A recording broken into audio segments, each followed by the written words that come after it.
Good evening. Before we begin, let's take a few moments to be quiet together.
Tonight, I have a specific purpose.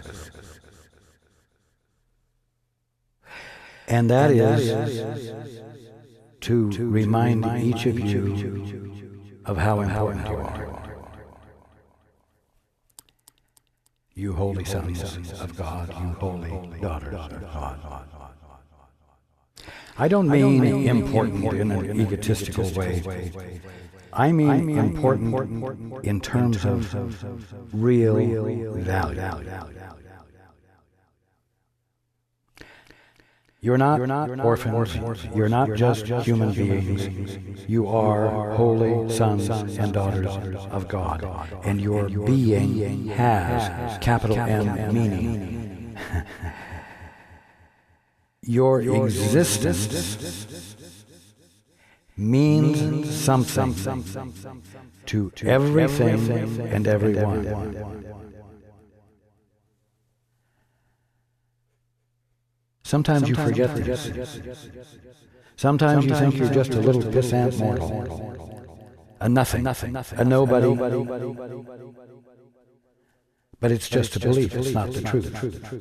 It's what you may have convinced yourselves of, but you have convinced yourselves of an illusion. Now, we've talked before about the fact that there are no private thoughts. There is no private anything. God is infinite. God is omnipresent. Therefore, mind, the infinite mind that God is omnipresent. Infinite.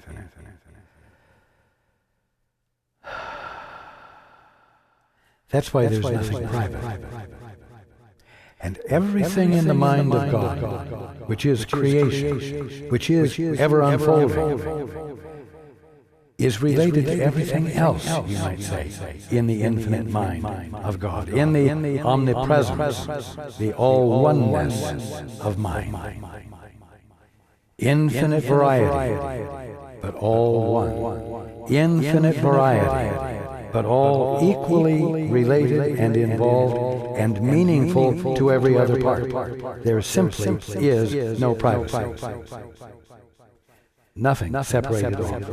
Hey, we have been talking for a number of years as we've been going through the course about the fact that everybody thinks they've gotten a divorce from their father, and that they are independent agents, but it just ain't so. And coming out of that belief is what waking up is about. It's what the course is about. It's what your purpose is at the present time. Now, why am I saying this? Because on the world scene right now, in the last 2 days, there is a situation or a circumstance or a set of circumstances that are going on and evolving and developing and growing and becoming more confused and on and on and on and on. And you know what? If any of you are sitting watching the television hour after hour, or for any length of time, and watching the disaster, as it's called, the tragedy, as it's called, the whatever words are being used to describe it, you will find your belief in the allness of God to be challenged. You will find your confidence that God is all and that God is omnipotent. You will find that challenged. You will find yourself depressed. And you know what? There are no private thoughts. Important point. Watch what you're letting your mind be used for, and watch what meanings it's giving everything. Because it isn't just your puny little private thought in the privacy of your living room or your kitchen or wherever you might have a TV to watch or the radio to listen to. Now, another thing that we've learned as we've gone through the course is that you cannot witness for yourself. You must witness for your brother, and your brother must witness for you. Another very important point. Now, those in Japan who are experiencing the brunt of the earthquake and the tsunami are, by virtue of the total disruption of their daily lives, finding their confidence challenged. They find themselves called upon to have faith and hope when everything says it's hopeless. And they're not able to witness well for themselves. I do not mean that in any demeaning way. I am acknowledging that there is a call for healing, that there is a call for love that is being felt by everyone there.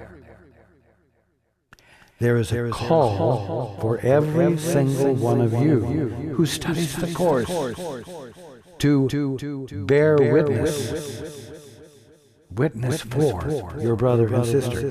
It's your job to remember what it's hard for them to remember under the circumstances. What? Our home is gone. My grandparents, we don't know if they're still alive. One of my children, I think, is all right, but I don't know for sure. My husband is out looking for them, and he's been gone for the last day. I don't know what might have happened to him. There is no water, there's no food, there's no warmth.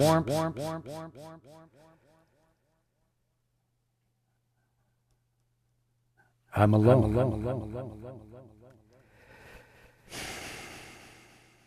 I'm alone in the emptiness of no routine, of no regularity, of no ability to turn on the faucet and have water come out. And some of them don't even have a faucet to turn on anymore. Nothing dependable is occurring. Everything is up in the air.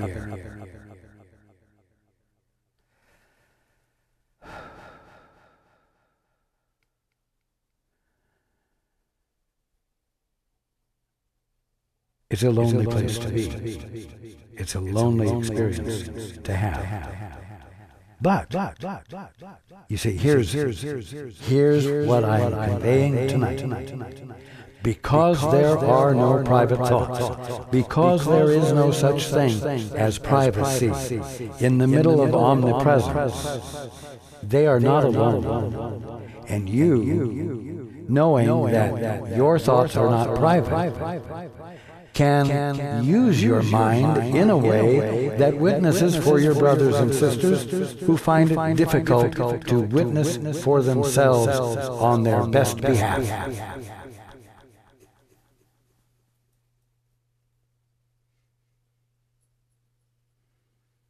Oh, but I'm so far away.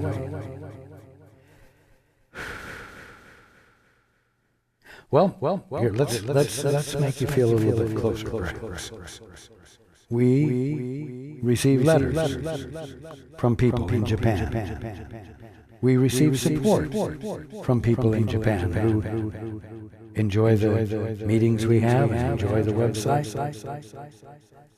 And so we have what are usually exceptionally beautifully packaged envelopes, communications from people there, which gives us a feeling of connection that we might not otherwise have. Now, you know that I have held in my hands, and this is Paul speaking, that I have held in my hands things that people in Japan who love Raj have sent. And so I know I have a connection. And it's not as distant and remote as it otherwise would have been. And you now know that there are those who enjoy the work that is being done and support it and communicate with us. And so, you are joined. You all are joined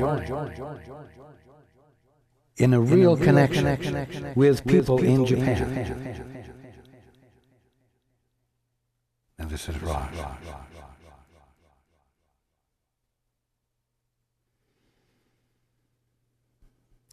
They are not removed from you. They are not different from you. And they need the right use of your mind to be practiced by you, to witness for them, so that they, because there are no private thoughts, might feel the presence of love that will inspire them, which will provide a feeling of connection for them when they seem to be in lonely isolation.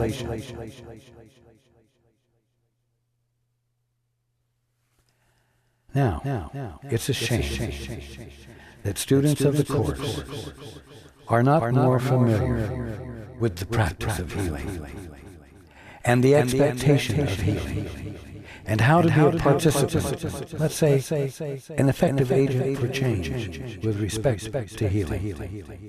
And you know, the greatest thing you can do relative to the healing of a situation is to have arrived at a place in you where you have been enlightened, you have been filled with an awareness that healing is possible. It's not irrelevant to awakening, and that it is the will of the Father for perfection, the perfection of His creation, to be the only thing experienced by all of His creation. And therefore, that you can hold a position of facilitation in healing. Now, the simple fact is that the misunderstanding, the false belief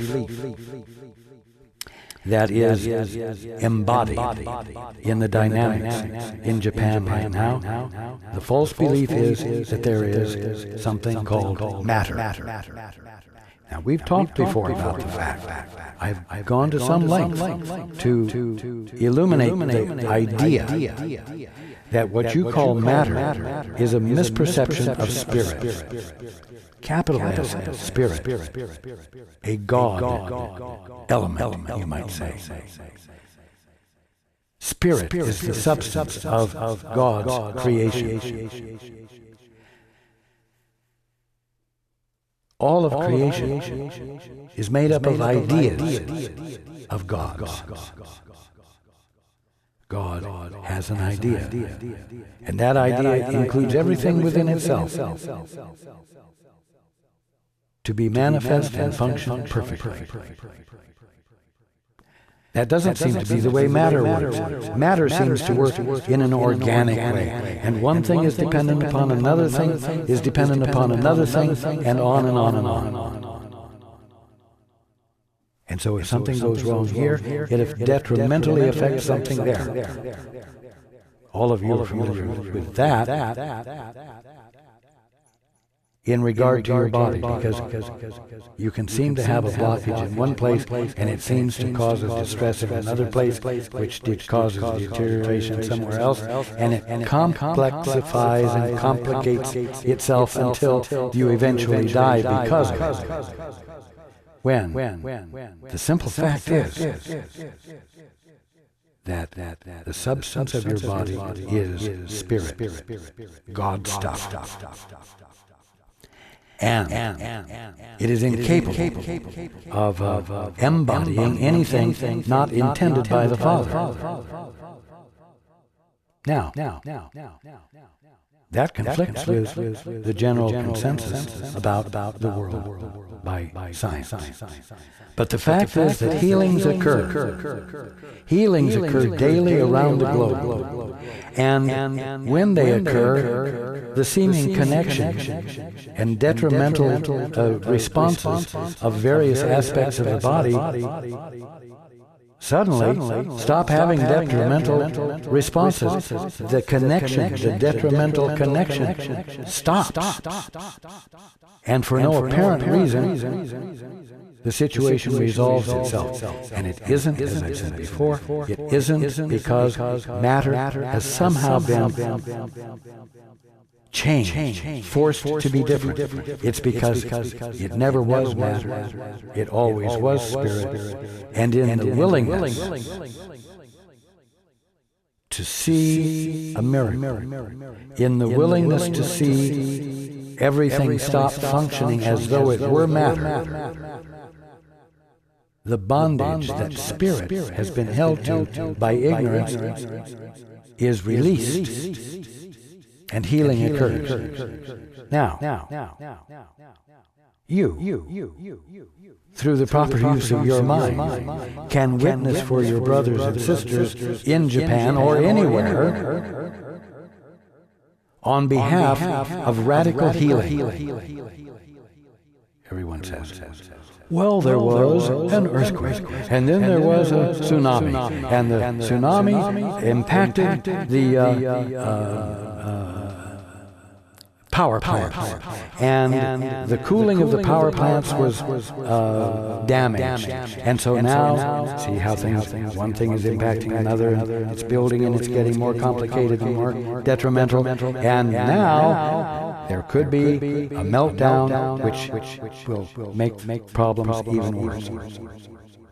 Now, are you going to sit and watch the TV and the radio and hear all of these things and not challenge these ideas in your mind? If you are, then you're in no position to be an agent for change, because you're not in a position to bring clarity to your brother and sister in Japan who lacks the clarity because of the shock of the event. And so you can't witness for your brother or sister outside of the problem, and you become part of the problem and confirm it, because once again, there are no private thoughts. Now, I promise you that whether you've been following what has happened and what is continuing to happen in Japan, you have felt the disturbance. You have felt the negativity, you felt the fear, and so on, whether it was overwhelming or whether it was just a mild undercurrent of uneasiness. And that's because there are no private thoughts. And you are not at a distance where you're untouched and unscathed by events that occur. Now, are you going to watch what is happening and become as upset as those who are in the middle of it and lose your capacity to witness for them on their behalf from outside the box, from outside the barrel, from the holy instant where, as we've been talking about, God's laws prevail. They're not usurped. They're not torn asunder. You have this wonderful opportunity to use your mind well, to use your mind for the function it has. What is your mind's function? It's to be co-created with God. What does that mean? It means it's your mind's function to look at, observe, and experience creation and recognize it for what it is. And what it is not a material world and universe. It is creation itself, which you're miscalling physical world and universe. You're not recognizing God in it, because you're defining it as not of God. You're defining it as a material organism, a material set of functions that impinge upon and relate to each other, not always in constructive ways. You see? That's not recognizing God in everything. That's not being in the holy instant, where God's laws prevail, and where what God is being there can register with you so that you can look where you had seen a material world and universe and say, wow, this is incredible, this is awesome, this is God, and I see it. You see. The people who are homeless, who can't find water to drink, who are cold and can't get warm. It's difficult for them to look at it all and I'm going to say, see through it. See past it to the kingdom of heaven that is really going on right there. And it takes someone like you, all of you who call yourselves students of the Course, to use your mind the way the Course tells you it's there to be used, and to let it fulfill the function it has, which is to look and not be blinded by your definitions or the world's definitions, but have a willingness to see through those definitions and discover the awesomeness of God there. You know what? You think that the power plants are just physical. They're plaster, they're metal, they are uranium, they are elements. You think it's all matter. And because it's all matter, there are certain physical processes that matter can only go through. Well, you're wrong. And as a student of the Course, you need to begin to feel the wrongness of those kinds of assumptions, so that you are not stymied in your mind against seeing God there. Because if there's a power plant, don't be so sure it's matter. The only thing that can actually be there is spirit, fulfilling God's purpose, and being incapable of changing from that. The minute you stop saying with great conviction that there's nothing that can be done because there are certain atomic processes and certain physical processes and certain thermal processes going on that can't change, you need to look and say, wait a minute. If the substance of this is spirit, and if spirit is the substance of all that God is creating, then this substance must necessarily be functioning according to the laws of God, which prevail, because God is all, and which I can see the prevailing of if I will abandon my confidence. And I will abandon my definition, and I will say, Father, what is the truth here, in spite of what I think the truth is, which is awful? What is the transforming truth? What is the truth that can appear as the reactor cooling for no obvious reason, and radiation not being released, and bodies that seem to be able to be damaged by radiation? None of it is matter, having those kind of impinging, impactful negativity. All of it is spirit, and all of it can change in a twinkling of an eye, in a batting of an eyelid. You see. Now, I could suggest that for every minute you watch the TV and the news and see the images, I could suggest for every minute that you do that, you take a full minute to meditate, or a full minute to get out the course, or a full minute to get out a hymn, or a full minute to refresh yourself with the truth that you know is the truth.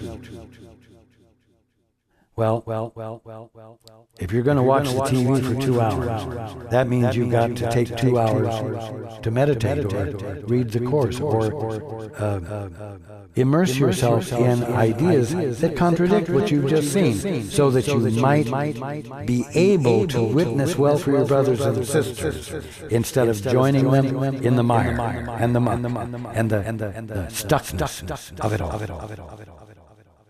Do you have that kind of time? It would be well spent time. It would be time well spent. I would suggest that you watch or listen, just to be kept abreast of the basics. But you know what? The media loves to have unknowns, because they can fill up time with interesting, stimulating speculation that can keep you glued to something that is going to have no intelligent conclusion.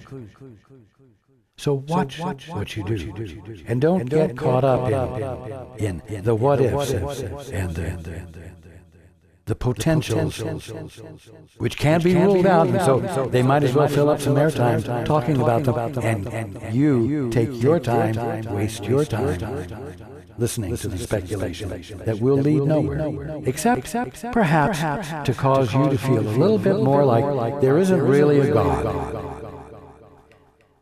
And when that happens in your mind, what's happened? You've forgotten your function. You've forgotten that you're the holy son or daughter of God, and that you can be an agent for change. And that it's your function to be an agent for change. It's your glorious opportunity to look at a circumstance that seems most definite and irrevocably moving toward something awful, and see it change.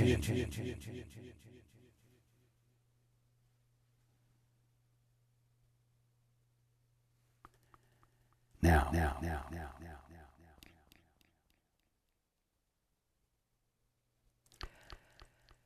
I am going to say this. Do take time to realize that there are real, I'm going to say human beings, there are real brothers and sisters in Japan coping with unimaginably surprising deviations from the norm, who deserve peace of mind, who need peace of mind, who need to know that they are loved, to know that in spite of the fact that they seem quite isolated from the rest of the world and from help, they are not. You have the opportunity to be the presence of love that is felt. And if you're going to spend your time doing anything, do that before you watch the TV for hours and the images, and listen to the rumble of the earthquake over and over and over and over and over. And my God, the building's going to collapse. That sentence is going to be burned into your mind forever. Every time you turn on the TV, you're refreshing yourself with what? Not the truth that will heal, not the truth that will transform, not that which will allow you to witness on behalf of your brother and sister in a way that is transformational.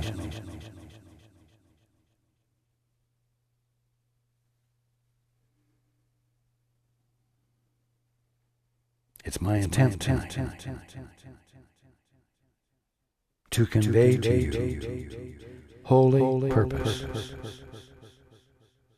Holy purpose that we've been talking about embodying for a number of years. But tonight we have holy purpose that you can't deny is needed, and which you can't help but feel the potential for your playing a part.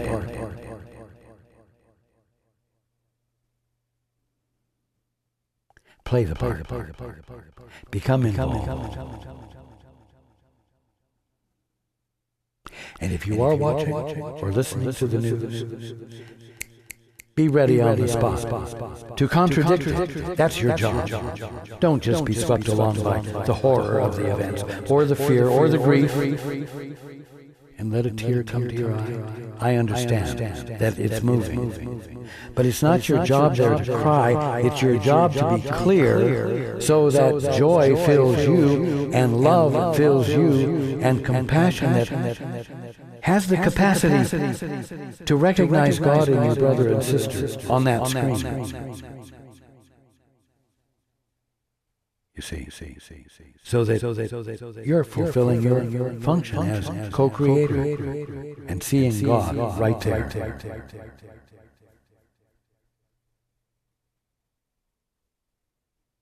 Now.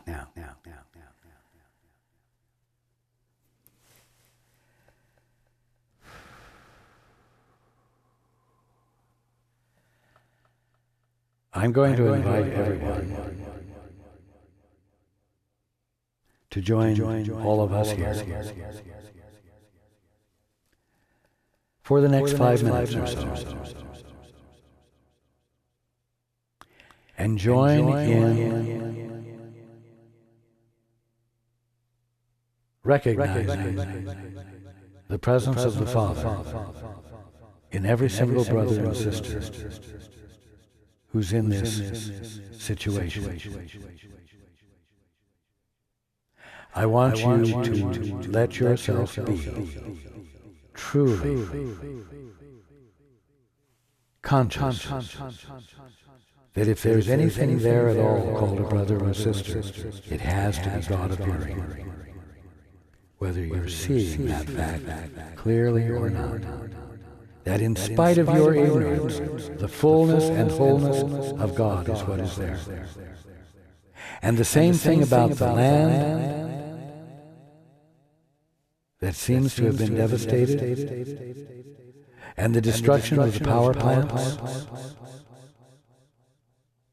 In other words, while we're having this quiet time, I want you to be willing to allow what appears to be devastated matter to reconfigure visually and actually so that it represents the kingdom of heaven that's going on right there. The presence of God that can be the only thing going on there if indeed God is omnipresent.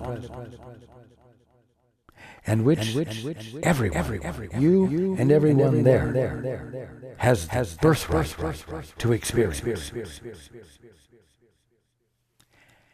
And the other thing I want you to do, and I want you to do this, please, not just during the next 5 minutes, but ongoing. I want you to imagine that you are able to be in front of and address someone in Japan in this experience and share with him or her the feelings you have on his or her behalf. What would you convey to them that would be transformational? What could you say that would be pacifying? What could you say that would be inspiring and give hope? Take the time to relate to these brothers and sisters that you don't even know in a compassionate way, and put forth the effort it takes to put the words together that convey real caring, because the caring is in you. You are the holy sons and daughters of God. You know what?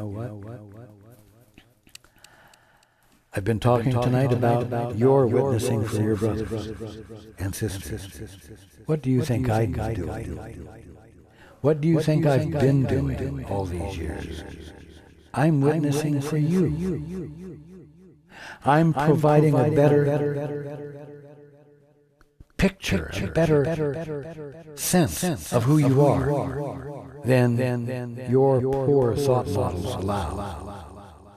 I'm witnessing on your behalf to you. I'm taking the time to put it in words that will mean something to you, so that you have a basis for shifting your anticipations, your expectations, and your confidences to something greater than what they embraced.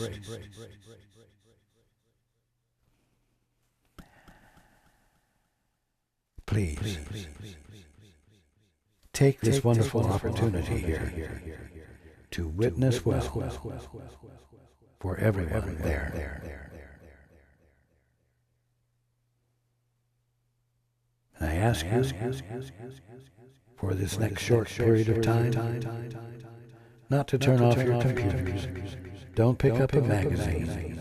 Don't see what's going on around the room. Close your eyes and be the presence of love. And we will do it together.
Okay.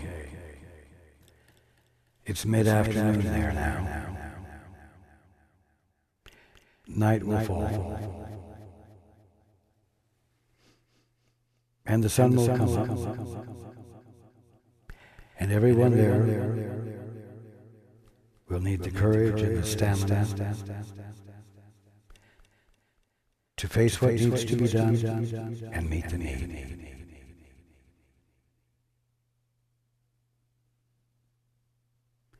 Every one of you can easily be willing to stand with them as they unavoidably address the needs they're faced with and bring your clarity and bring your love and witness for them to the best in them, not just the best in them as a Japanese people who are very intelligent and have structured things so they can cope with this kind of tragedy well. No, bullshit. That's not love. Stand with them, witnessing for them, on the basis that they are also the holy sons and daughters of God, who are not orphans, in the sense that we've been using that word, and whose birthright it is to be able to see through the events that have happened and find, so to speak, behind them the presence of God and His creation in all of its unchanged perfection. That's what they need to know. That's what they need to feel. That's what you need to feel. And you don't need to feel what you have been feeling after hours and hours of watching and commiserating with the situation. So, wish to see the presence of love and wish to be the presence of love with as much persistence as those in the middle of the circumstances will be bringing to moving through it. And I promise you, the moving through it can occur much more quickly. Be part of what causes that to happen. I love you.